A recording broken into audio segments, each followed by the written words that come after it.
Olá, hoje nós vamos falar um pouco da filosofia, né, das ideias do filósofo George Friedrich Hegel.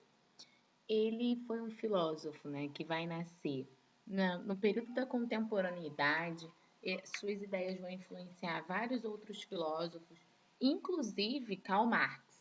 Ele vai nascer lá no século XVIII, na Prússia. A Prússia, que era um território, né, que vai pertencer a hoje à atual Alemanha. Ele vai influenciar vários filósofos, ele tem uma filosofia idealista alemã, que é o que a gente vai estar falando mais na frente. E aí, Hegel vai lançar o que a gente chama de dialética hegeliana. Essa dialética hegeliana, ela vai acreditar que nada é estático. Então, ele vai elaborar um complexo sistema filosófico metafísico com o propósito de oferecer uma fundamentação explicativa para a totalidade do real, ou seja, a busca por um saber absoluto, por um saber explicativo. Então, como a gente falou, ele é um filósofo idealista. Então, ele vai se basear totalmente no uso da razão, no uso do pensamento, tá bom? Então, o ser, ele vai ver o ser, né, como um processo dinâmico que culmina na unidade absoluta, ou seja, ele vai acreditar que nada era estático, que existe um movimento desses seres, e esse movimento desses seres é que vai gerar a contradição de ideias que transformam o mundo. Então, nada no mundo é parado, tudo está em constante movimento.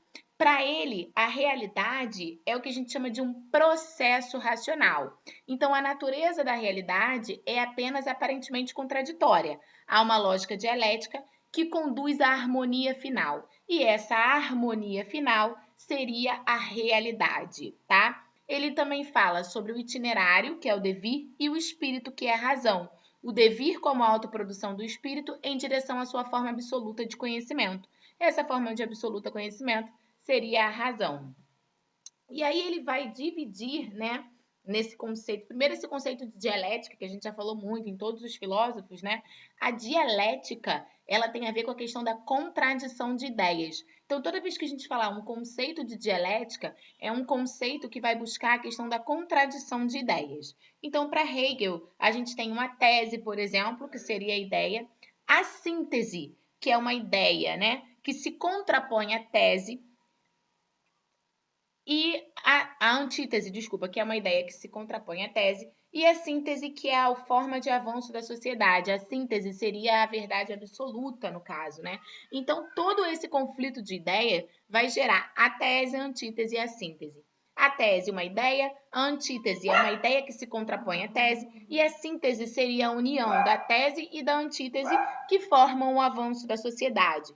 Então, toda síntese, ela é uma junção de duas ideias anteriores, que seriam a tese e a antítese.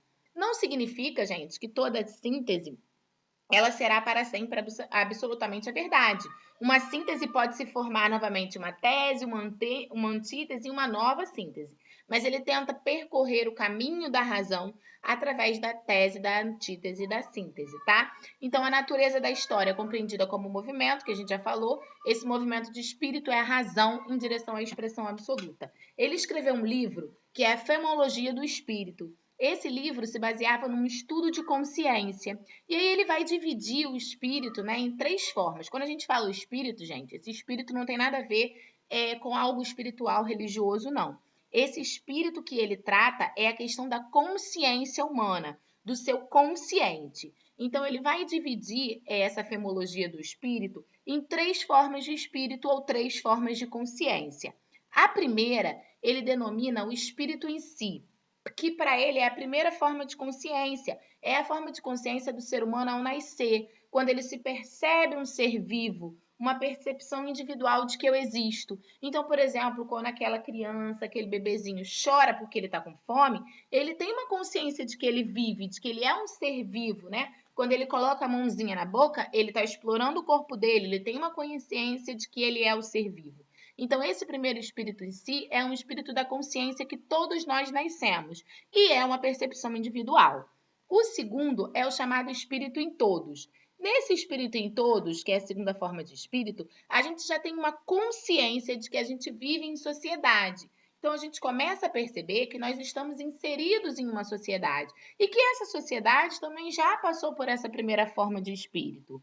No terceiro, seria o ser para si, ou o chamado espírito absoluto. Seria a consciência de que você é capaz de usar a razão, de que você vive em harmonia. É a consciência do pensar, do agir em sociedade, do racionalizar em sociedade. Se a gente trouxesse aquela ideia da tese, da antítese, da síntese, o amor, o ser para si, o espírito absoluto, seria o que a gente chama de síntese, que seria uma forma do avanço da sociedade, né? Seria você atingir a sua racionalidade. Então, o ser para si é considerado, para Hegel, o espírito absoluto, que é uma consciência de si, é uma coletividade, é o viver em harmonia, tá? E para Hegel, como é que surge o Estado? A partir do momento em que os seres humanos, para ele, nunca estiveram sozinhos, porque ele parte dessa tese, né, de que o ser humano nunca esteve sozinho, a partir do momento que esse ser humano nunca esteve sozinho, eles começam a se organizar em forma de sociedade.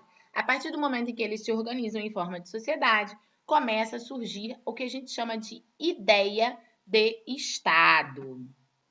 Então, para ele aqui, ó, segundo a lógica dialética, todas as transformações respeitam um movimento, né? E esse espírito pretende revelar-se ao mesmo tempo que oculta-se de si mesmo.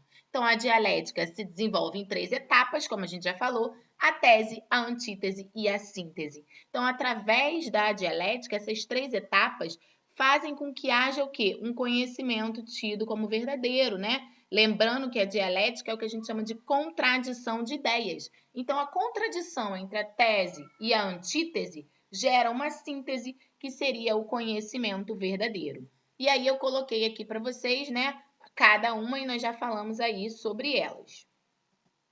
Então, o pensamento dele, né, para ele, o real é racional e o racional é real. Então, ou seja, a história humana, ela é absolutamente real, porque ela contém a sua totalidade em seu início. Então, para ele diz até a frase que a filosofia é a razão da história, porque a história da humanidade é o desenvolvimento dialético do espírito, né? Então, a história da humanidade está baseada no desenvolvimento dialético, na contradição. Então, por isso ele alia, né, vai aliar a história da humanidade, que é movida pela razão. E aí ele vai dar um conceito da liberdade do espírito. Essa liberdade do espírito não depende de nada que lhe seja exterior. Ou seja, eu já vou nascer com essa liberdade de espírito, eu não dependo de Estado, eu não dependo de nada para que essa liberdade exista dentro de mim, tá? E a astúcia da razão, que é a utilização das paixões humanas para que o espírito se realize historicamente. Então, essa astúcia da razão vai ser a utilização do amor, né? Até que a gente pode chamar de certa de ilusão, uma ilusória que a gente tem sobre o espírito para que ele se realize historicamente. E essa formação do Estado, né, faz com que o ser humano precise, né, através do Estado moderno, como que ele vive nesse Estado moderno. Então, para Hegel, o Estado ele é uma síntese da sociedade.